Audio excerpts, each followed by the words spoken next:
Charleston White Drax, TK Kirkland say the man really tapped his ticker when he fucked him out some money on that Live Nation tour. After 5 sold out shows, everybody else got paid. He only got paid $250.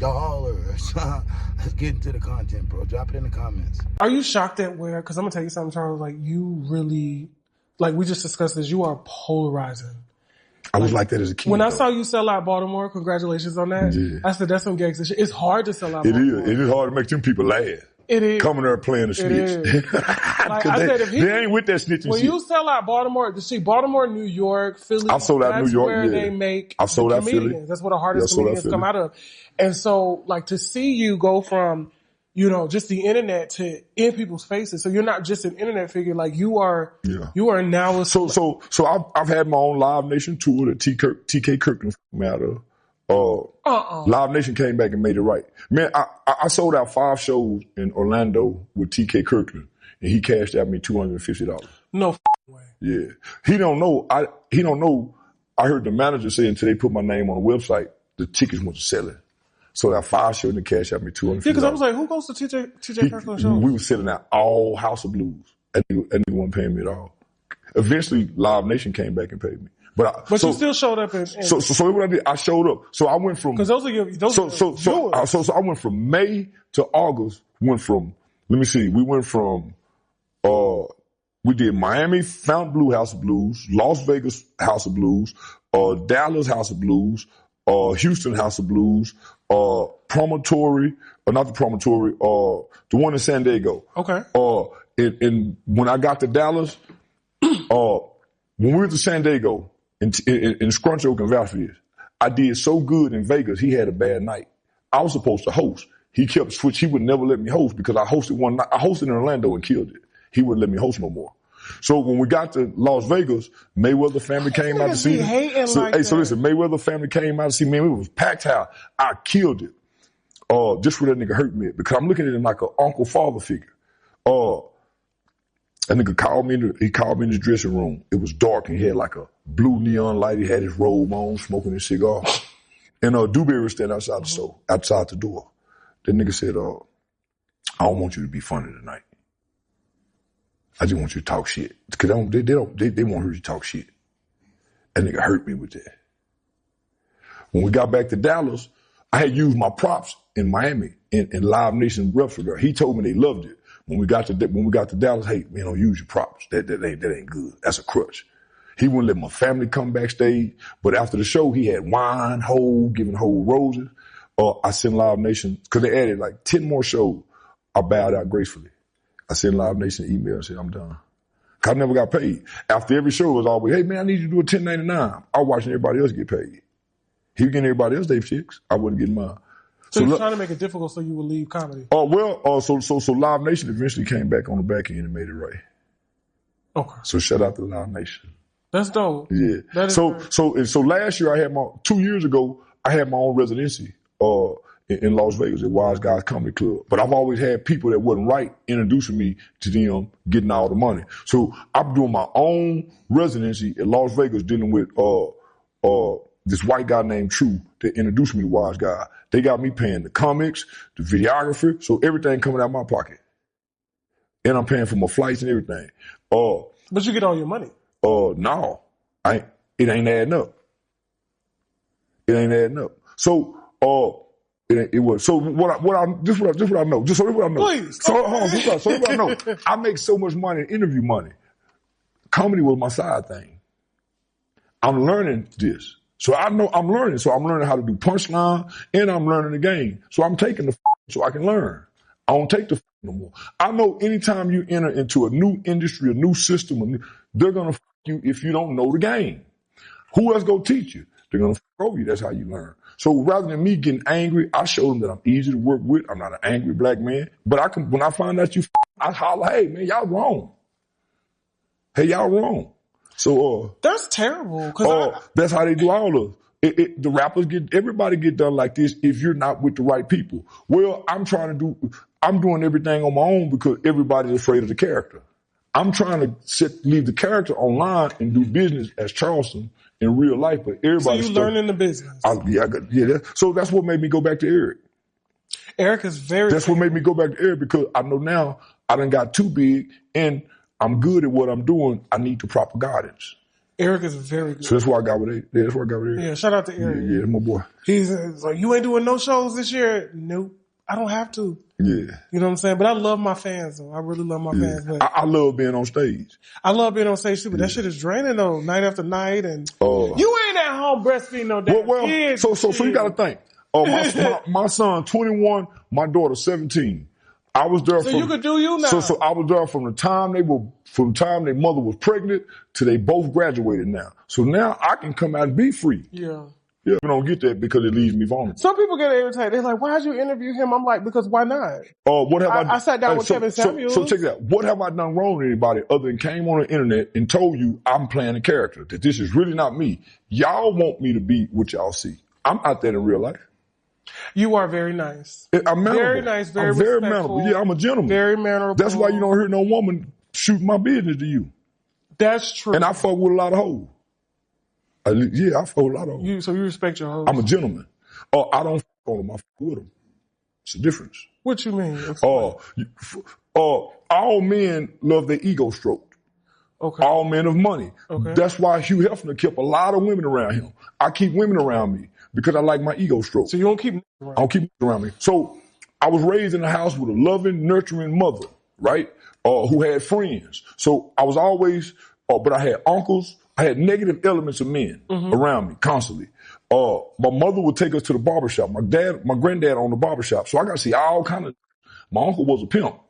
I grew up in the hospital. So I fell in the washing machine at 5, put my eye out at 7. From 7 to 13, I'm in the hospital, in and out of the hospital, having surgery. Having surgeries. I had 9 eye surgeries. So I had a private white tutor who tutored me almost from 5 to 3rd grade. So you was advanced. Very advanced. Yeah. That's why I'm advanced in these niggas who try to argue with me online. It's so funny. Yeah. I'm like, I don't even know why you just playing with them. It's fun. It's intellectual. It's fun to me. Because I think most dumb. They didn't go to school with me. Most niggas ain't go to school with white people from the 80s.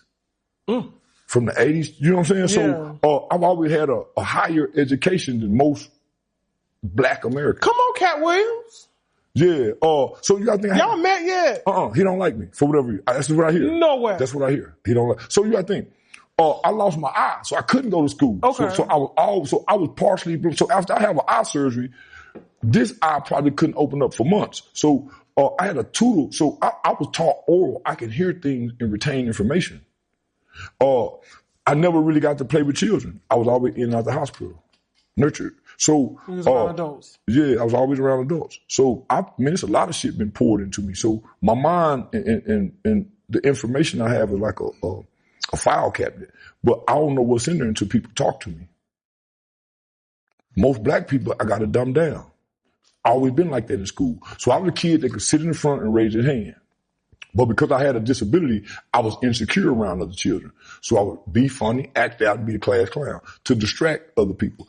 If you ask me about my eye, I hit you in your mouth. Oh. That was my defense mechanism. Still off on you. To teach other people not to ask me about my eye. So nobody ever asked me about my eye till I got on the internet.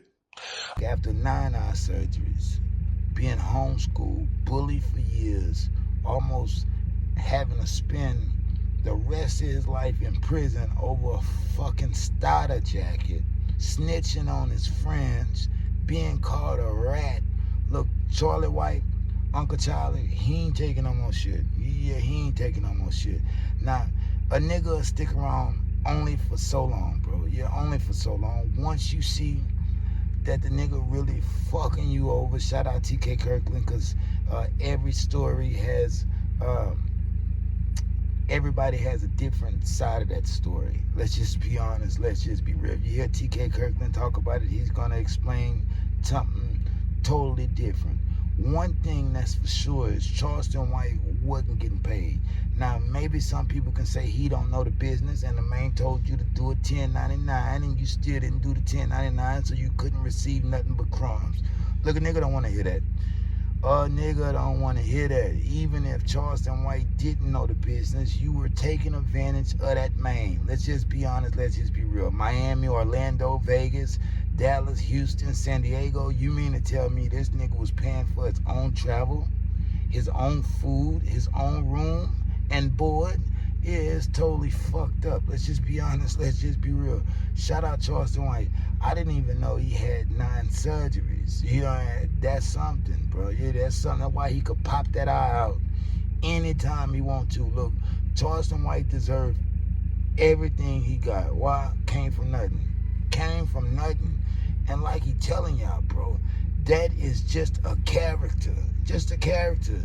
What he says online, he doesn't actually feel. Yeah, he doesn't actually feel. That ain't him. That's the difference between me and Uncle Charlie. Yeah, me and Uncle Charlie are totally different.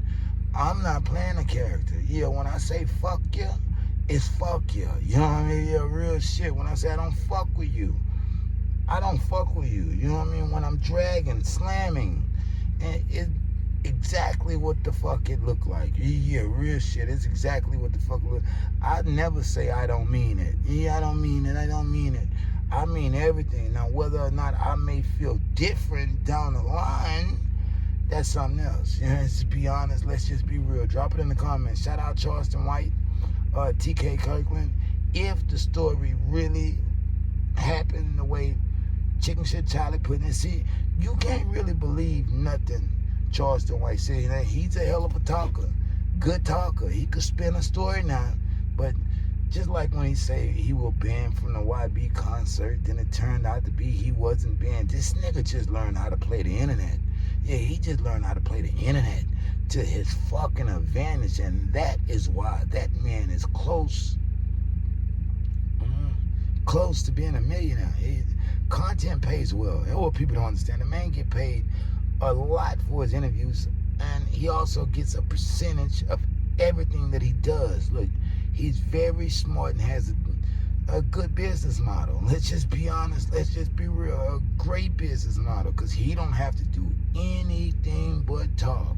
Look, shout out Charleston White, because I got that same shit going on with me. Yeah, I got the same shit going on with me, bro. I got a Rolodex file cabinet. I don't know what I know until I start talking about it. That's why I just like to let myself go. I just like to hear myself roar, because I never know what the fuck is going to come out. This ain't scripted. It's unscripted. And guess what? I don't give a fuck if I make a mistake. That's just not how Squads from the Playground works. Look, drop it in the comments, like, share, subscribe. Can't stay long, got to go. Gorilla Podcasting, ho. That means I podcast everywhere I go. You know what I mean? Real shit. Certified gold, baby. Because you ain't going to get a better opinion than mine. Why? Because I literally don't give a fuck. 2 tears in a bucket. Fuck it. If I said, I meant it. Just like that. Straight like that, bro. Drop it in the comments. Chicken Shit Charlie, Uncle Charlie. Shout out to him. 9 eye surgeries, fucked over by TK Kirkland, bullied, nearly lost his life because he wanted to be down with the cool kids, still in a fucking starter jacket. Wanted to play gangster, but I started as a snitch, working with the police. Despite all that extra shit, I like him. He is like an unk to me. He real shit. That's like an unk to me. I owe him a lot because he showed me quite a few things, you know what I mean? But I came in the game off his back, jumped off, stood on my own like boom. That's some Jay-Z shit. I might have butchered that shit, but anyway, drop it in the comments, like, share, subscribe, nigga, peace. Scars from the Playground. If they thought I'ma catch her to play the game like Tetris, I'm one of a kind rap, people tell me I'm a clip. I've been working 24 hours, summertime to winter. I ain't really at the chill, it gotta be about business.